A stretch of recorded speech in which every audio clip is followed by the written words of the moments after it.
में आपका स्वागत है। आप देख रहे हैं पर्जन्य भारत। हम इस टाइम मुख्यमंत्री के गृह क्षेत्र खटीमा में है और यहाँ पे महिलाओं के साथ उत्पीड़न अत्याचार हो रहा है। हमारे साथ ये महिला मनीषा सामंत, इनके साथ जो भी उत्पीड़न हुआ है ये हम इनसे पूछेंगे या हमें बताएंगी। मेरा नाम मनीषा सावंत है। मैं यहीं अमाओं के एरिया में रहती हूँ। ये मेरे साथ उत्पीड़न मेरे ससुर जी और मेरे ननद और पूरे रिश्तेदारों के द्वारा हो रहा है, जो कि घर पे रहते भी नहीं है, लेकिन आके बार बार मुझे टॉर्चर करते हैं और मुझे घर से निकलने की बार बार इन्हें धमकी दी और मुझ पर बहुत ज़्यादा दबाव बनाया। और ननद आके ससुर जी के कान गलत गलत चीज़ें उनके मन में भरती है, फिर वो मुझे मारपीट वो मेरे साथ, उसके बाद वो ड्रिंक करके मेरे साथ मारपीट करते हैं। उन्होंने सबसे पहले हमें, जबकि हम एक ही बहू बेटे हैं, उनको टाइम से उनको खाना पीना सब दे देते थे, उनकी पूरी सेवा करते थे, लेकिन उन्होंने बेटी के बहकावे में आके हमें पहले बेदखल करा, फिर उसके बाद उस पर बहुत दबाव बनाया। मैं नहीं गई घर से, मैंने वो अलग रह रहे थे, मैं अलग रह रही थी, मैंने कुछ नहीं कहा, फिर भी मैं अपना खुद से सब कुछ खर्चा पानी चला रही थी। प्राइवेट जॉब में है मेरे हस्बैंड।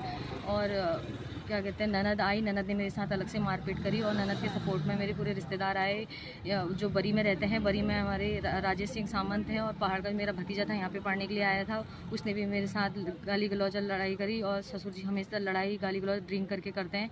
मेरे साथ मारपीट भी हुई, अभी भी मेरा निशान यहाँ पे बना हुआ भी दिखेगा नहीं। और मैंने जो उसका मेडिकल रिपोर्ट वगैरह बनाई, पुलिस में भी कंप्लेन करवाई, लेकिन मेरा किसी ने सपोर्ट नहीं किया।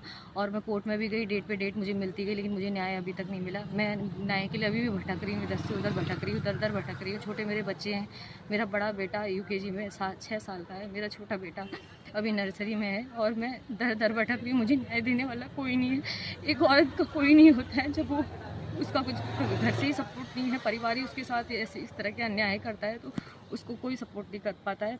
और दर भटक रही हूँ अपने न्याय के लिए। छोटे मेरे बच्चे हैं, मुझे प्रॉपर्टी से बेदखल कर दिया, प्राइवेट जॉब है, इसीलिए आजकल जो लड़कियां हैं कि गवर्नमेंट जॉब ही लड़का ढूंढती हैं, या वो कहती हैं कि लड़कियों के पास कि जिस लड़के से शादी करेंगी उसका ज़मीन और घर होना चाहिए। शायद वो बहुत हद तक सही है, क्योंकि सचिन जी ने जब शादी करी उस समय बोला कि घर है, घर में रहने के लिए जगह है, खाने के लिए ज़मीन है, प्राइवेट जॉब भी है, तो सब हो जाएगा। मैंने भी सच मान के कभी ऐसा नहीं सोचा मैं कुछ करूँ। अगर शायद मैं कुछ सोचती या कोई कानून वगैरह का सहारा लेती तो शायद मेरे साथ कुछ हो सकता था। उन्होंने बेदखल कर दिया, अब मैं कुछ कर नहीं पा रही हूँ और ना मेरा कहीं से भी सपोर्ट है। तो जो लड़कियाँ ये सोचती हैं कि हाँ गवर्नमेंट जॉब से शादी करनी चाहिए और पहले शर्तें रखनी चाहिए, शायद वो सही सोचती है। और कहीं भी जा रही हूँ, किसी भी दर पे सब जगह से नाई हो रही है। और मैं अभी महिला मंगल दल के पास भी गई, उन्हें भी बोला जब पुलिस को केस हो गया, कोर्ट केस हो गया, तो हम आपकी अब क्या कर सकते हैं, आप जब वो ही कुछ नहीं कर पा रहे। तो मेरा कहीं से मुझे कोई सपोर्ट नहीं मिला। मुझे न्याय चाहिए और मुझे न्याय मिले, मुझे मेरा हक मिले, मेरे बच्चों का हक मिले। ससुर जी ने दूसरी शादी कर दी है, ठीक है, उनने करी शादी, वो उनका पर्सनल लाइफ था, लेकिन मेरा हक कहाँ गया, मेरे बच्चों का हक कहाँ गया।